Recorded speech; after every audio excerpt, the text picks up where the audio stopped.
अद्वैत हीरे इनको magisterial custody remand देना चाहिए। इसके लिए पुलिस जो है उन्होंने खुद ही मान्यता दी है। मेरा ये कहना है एक वकील करके कि उनको जिस प्रकार से अरेस्ट हुई है, जो कलम उनके ऊपर लगाए हैं वो बेबुनियाद है, गैर कानूनी है और इस तरह से पुलिस यंत्रणा का गैरवापर जो होता है, गैर इस्तेमाल होता है, उसका एक उदाहरण है कि अद्वैत हीरे इनको अरेस्ट की गई। जो गुनाह उनके ऊपर लगते नहीं है उस तरह के कलम लगाए गए हैं और जो पता चल रहा है कि कोई राजकीय नेता इसके पीछे है, तो इस तरह का राजकारण अगर होता है तो वो द्वेषपूर्ण राजकारण इन भारत के लोकनीति में, लोकतंत्र में बैठता नहीं है। असंवैधानिक तरीका है ये किसी को गुनहगार करार करने का, और इसलिए मुझे लगता है उन्हें जल्दी जामीन भी होगा और वो बाहर आएंगे। सर, आज आपने जमानत के लिए अर्जी दी है, कब तक के उसका फैसला आने का हो सकता है? जमानत के लिए आज हम अर्जी देंगे, अगर हो सका तो कल या आर्ग्यूमेंट के लिए केस लगेगा और कल ही अगर सुनवाई हुई तो कल के कल भी निर्णय हो सकता है। इसी कोर्ट में? इसी कोर्ट में। सर, कौन कौन से आपके मुताबिक ऐसा लगता है कि जो धाराएं उन पर नहीं लगनी चाहिए थे वो लगाई गई है? टेक्निकली कौन कौन सी चीज़ें हैं जिसको आप जो है डिफेंस कर रहे हो, जो लगना नहीं चाहिए था मगर कोई सियासी दबाव के कारण लगाई गई?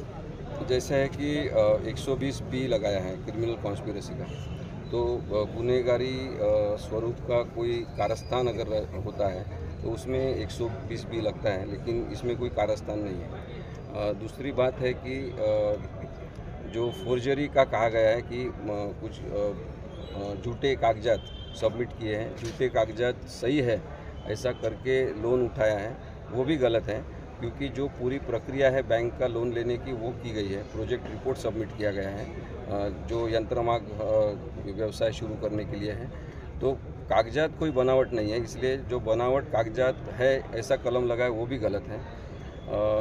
MPID के जो प्रोविज़न है वो भी नहीं लगते हैं, क्योंकि ये कोऑपरेटिव सोसाइटी का मामला है और कोऑपरेटिव सोसाइटी में इसका केस चल रहा है, तो जो ये कलम लगते नहीं है वो भी कलम लगाए हैं, क्योंकि किसी ने उनको कहा होगा कि ये गंभीर संगीन गुनाह होना चाहिए और इसलिए इस तरह के कुछ कलम लगाए हैं।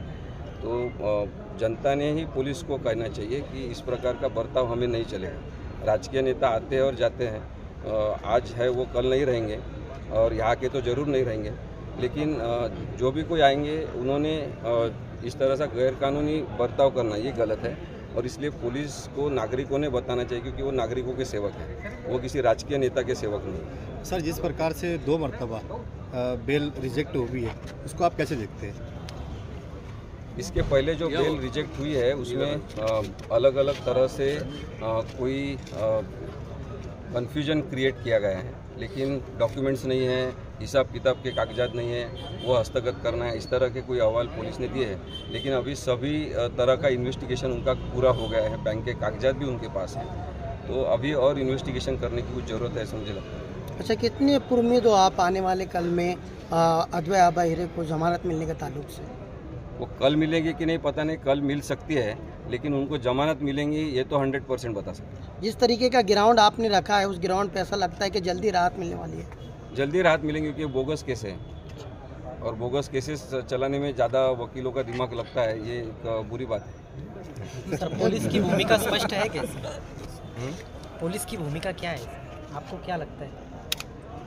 पुलिस की भूमिका करनी चाहिए, पुलिस ने चोर की भूमिका नहीं करनी चाहिए, ये मैं हमेशा बताते आया हूँ। ये सिर्फ यहाँ के पुलिस के बारे में नहीं है, महाराष्ट्र में ये चल रहा है और जो पावरफुल है, राजकीय तरह का चैलेंज देते हैं दूसरों को, उनके ऊपर एक तो झूठे दबाव लाए जाते हैं या तो उनको बीजेपी में प्रवेश करना पड़ता है। ये गलत सरकार से आपका स्टेटमेंट है, ऐसा लग रहा है कि कहीं ना कहीं सत्ता का दुरुपयोग केस में हो रहा है। पूरे महाराष्ट्र में सत्ता का दुरुपयोग हो रहा है और इसलिए जो यहाँ पे अपात्र लोगों की सरकार चल रही है उसका उदाहरण है कि इसी तरह से गुनहगारी प्रवृत्ति चलाकर भारतीय संविधान को बाजू में रखकर और घटनात्मक जो हमारा फ्रेमवर्क है उसको तहस महस करके ही हम ताकत हासिल कर सकते हैं, ऐसा एक जो गलतफहमी फैलाई गई है उसके बारे में हमें सबको बुरा लगना चाहिए ऐसे मुझे लगता है। ये सिर्फ अद्वैत हीरे की एक केस है इसलिए मैं नहीं बोल रहा हूँ, इस तरह के वारदात होनी नहीं चाहिए, इस तरह की